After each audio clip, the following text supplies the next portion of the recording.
I was still brushing snow off my coat when my Aunt Lydia leaned in with that same tight smile she always wore whenever she thought she was helping me. "Maybe don't bring up your job situation," she whispered, her breath smelling like peppermint. "Schnapps and condescension.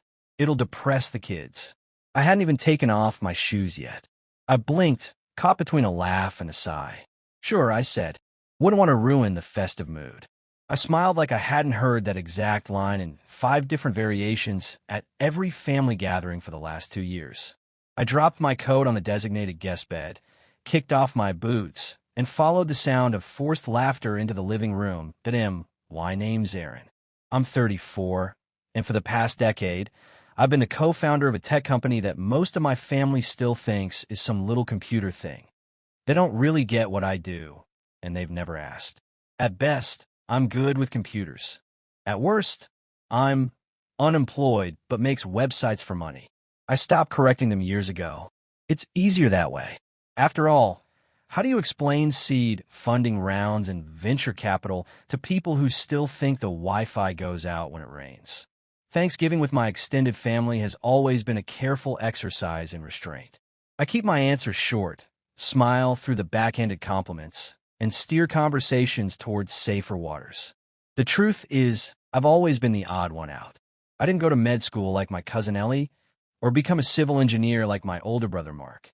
I didn't marry young or buy a house in the suburbs. I didn't get my parents' grandkids to brag about at church. I built something from scratch, quietly, and apparently, that made me the least impressive person in every room. This year was supposed to be different, or so I thought.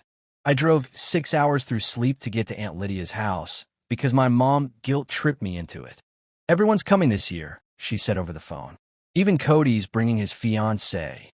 You'll love her." She always said it as if loving someone was my responsibility, like if I didn't nod politely, I was the problem. Cody is my younger cousin by 4 years. He's always been the golden boy, the kind of guy who peaked in high school and just kept skating on charm and good hair. His parents bragged about him like he was the second coming of Steve Jobs. Never mind that he'd bounced between 4 majors in college and burned through a trust fund in his 20s. He was a go-getter while I was just quiet. I stepped into the living room and immediately regretted it. The whole space was decked out in the kind of autumn Pinterest overload only Lydia could pull off. Tiny pumpkins, plaid blankets, grateful heart signs, and cursive lettering everywhere. The kids were screaming over a Mario Kart match on the big screen. The adults were gathered near the kitchen island, wine glasses in hand. Laughing a little too loudly, I spotted Cody across the room, one arm slung around a tall brunette with impossibly straight teeth. She looked like she'd stepped out of a lifestyle blog. "Hey, there he is," Cody said, grinning wide and waving me over like I was the waiter bringing appetizers. "Uncle Tech Guy, you make it out of your mom's basement, or what?" The words hit me like a slap. Not because they were original, he's been recycling that joke since 2015, but because of the casual cruelty tucked into the delivery. He said it loud enough to get a few chuckles. I forced a grin. "Good to see you too, Cody." "Seriously, though," I said, handing his fiancée a drink and turning toward him. "What have you been up to?" "Still doing websites and stuff." There was the opener. I could play it safe with something vague and unthreatening, or answer truthfully and risk a full derailment of dinner. I went with the usual, "Yeah, still working with a couple startups." "It's been good." He smirked and raised his eyebrows. "Startups, huh?" That code for unemployed. "Cody, Aunt Lydia," someone tried gently, but she was smiling too. She always did this, acting like the referee while secretly egging him on. "Don't worry, I'm just messing with him," Cody said, raising both hands in mock innocence. "I mean, I'm sure Aaron's got some top-secret project. Probably building the next Google in his garage." The room laughed again. I laughed too, but felt hollow in my throat. I made my way to the drink table and poured myself a generous glass of red. My mom caught my eye and gave me that reassuring smile that only made it worse, like enduring humiliation was some kind of quiet strength. Dinner was called an hour later. We all crammed around the long table Lydia had set up with name cards and gold chargers. I was wedged between Ellie and Aunt Pam, both already a few glasses deep into their wine. Across from me sat Cody and his fiancée, whose name I still hadn't caught. "So," she said brightly, looking at me, "Cody told me you work in tech too." Before I could respond, Cody cut in. "Yeah, kind of. He's more like a freelancer, doing gigs and stuff."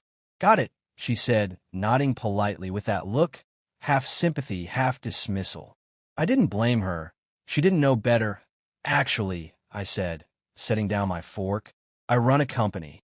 Cody laughed. "Oh yeah? He's the CEO of what exactly, Aaron? Tell them the name. Something like Pixel Crunch or Bite Dust, right?" "Bite Nest," I said flatly.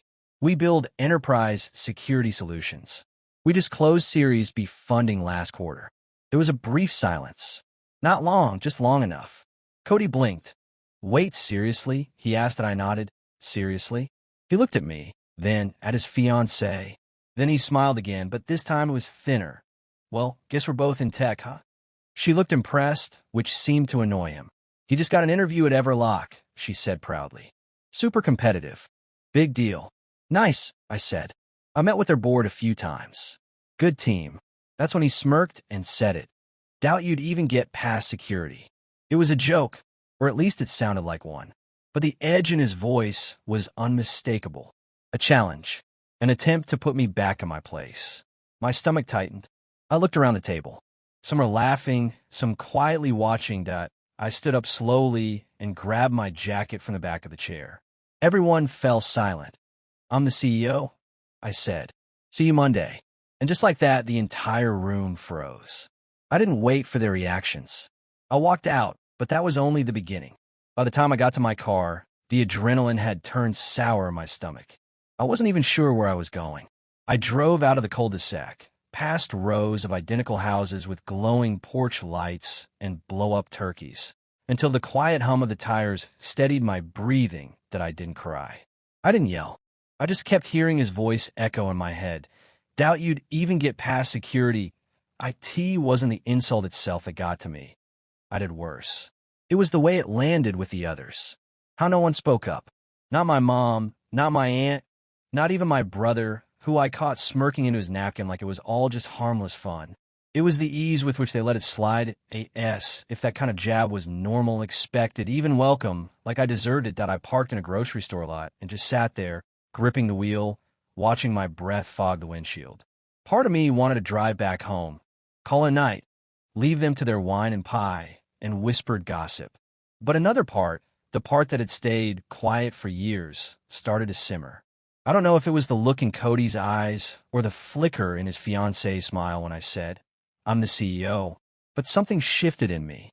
I realized then that no matter how successful I became, no matter how far I climbed, my family would always see me as that quiet kid with the hand-me-down laptop and big ideas no one took seriously. I didn't go back that night. I booked a hotel on my phone, grabbed some takeout, and spent the evening watching reruns of The Office with the sound low. I didn't sleep much. My mind kept replaying dinner, dissecting every glance and chuckle. I kept thinking, why do I keep showing up for people who don't respect me? The next morning, I checked my phone.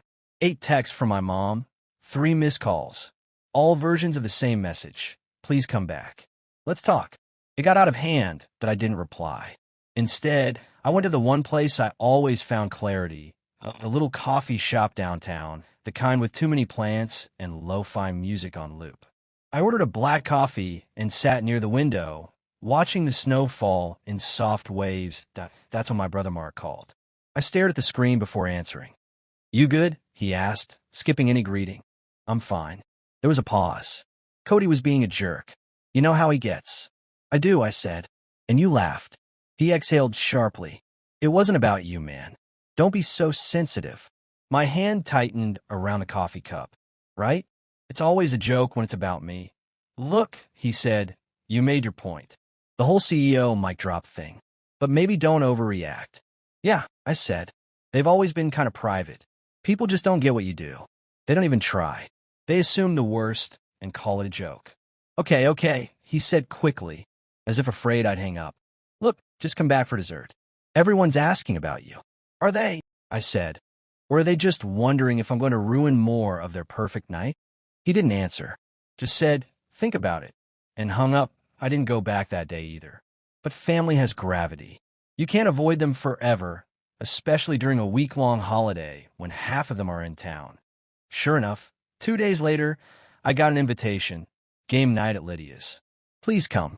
Let's put the awkwardness behind you, asked. IT was from my mom, followed by her usual guilt-tripping. So I went, against my better judgment. The moment I walked in, I knew nothing had changed. Oh, look, it's Mr. Silicon Valley, Uncle Jerry said, holding up a solo cup in mock salute.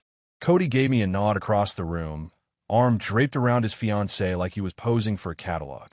You made it, he said, as if I owed him something. Just here for the games, I said flatly. They were playing charades. The fake laughter and forced closeness made my skin crawl. I kept to myself, speaking only when necessary. But I noticed things, how Cody kept slipping in little comments, low enough that only those nearby could hear. How his fiancée looked at me differently now, curious, maybe even a little intimidated. And how Lydia, ever the queen bee, watched me like a wild card she didn't know how to handle. Then came the breaking point. It started small, a joke during the game. Someone acted out the social network, and Cody shouted, "That's Aaron's origin story, except with fewer friends and way less money." People laughed. I didn't. I stood there, stone-faced, and said nothing. Later, at dessert, Lydia brought out a cake. We're celebrating Cody's big interview. He's up for a job at Everlock. Fingers crossed. There was applause. Cody beamed. Then Lydia turned to me. Aaron, maybe you can give him some pointers? You've applied to places like that, right? I blinked. I've hired from places like that. The room quieted. Well, maybe you could help Cody with a mock interview, since you got the time, she said too sweetly. That was it. The moment I realized they didn't just misunderstand what I did, they chose not to understand. They needed me to stay small so Cody could shine that I set my plate down and stood. You know, I said, I don't think I'm the one who needs help preparing. Cody snorted. Oh, you offer me a job now? Already did, I said. Last year, you ghosted the interview. Dead silence. His smile faltered. I turned to Lydia. Remember when I asked if anyone was job hunting? I sent you the listing. And Cody too through Mom. You never replied. Cody paled. I didn't, it's fine, I said. Bite Nest has 3 full-time engineers from Everlock, including their former director of infrastructure. I'm done pretending I don't exist. You don't have to understand what I do, but you will respect it, or you'll never see me at these gatherings again. I walked out, but something shifted. The next morning, I got a message, not from my mom or Mark, but from Cody's fiancée. Hey Aaron, can we talk? I didn't reply. I spent the day wandering the city, half listening to the world around me, until dusk. I finally opened her message again. She replied instantly, about Cody, about what you said, and about Everlock. I don't want to make things worse, but I also don't want to be part of something fake. We met at the cafe. She wore a simple coat, no makeup, just quiet resolve. Hi, she said, sliding into the booth. Thanks for coming. Of course, I said, still guarded. I think I owe you an apology, she said. When Cody joked about you, I thought it was just sibling rivalry. Then I Googled you. I blinked. Bite Nest, TechCrunch, Forbes a patent. She leaned in. Why don't they know? Because they never asked, I said. And when they assumed the worst, it was easier not to fight it. She nodded slowly. Cody's insecure, that he says things to make people laugh. But he gets weird when someone outshines him. I see it now, but at first, I thought it was normal. I looked at her carefully. So why are you here? She hesitated. Because I'm not sure I want to marry someone who tears people down just to feel tall, and I think he lied about the Everlock interview. He said a recruiter reached out, but there's no record. He's been avoiding my questions all week. And when I asked about your company, he flipped out. I leaned back. So he saw my success as a threat. She gave a tired smile. Thank you for standing up for yourself and not sinking to his level. I didn't press her. It wasn't my relationship to fix. That night, I returned to my hotel and opened my laptop. Notifications flooded in. Investors, engineers, product managers. It felt grounding, like a reminder that the version of me my family ignored was thriving. I buried myself in work for days, scheduling meetings, closing hires, and finalizing partnerships. The more I focused, the less my family's perception mattered. That a few days before heading home, my mom invited me to brunch, just the two of us. I agreed, hoping for a calm conversation.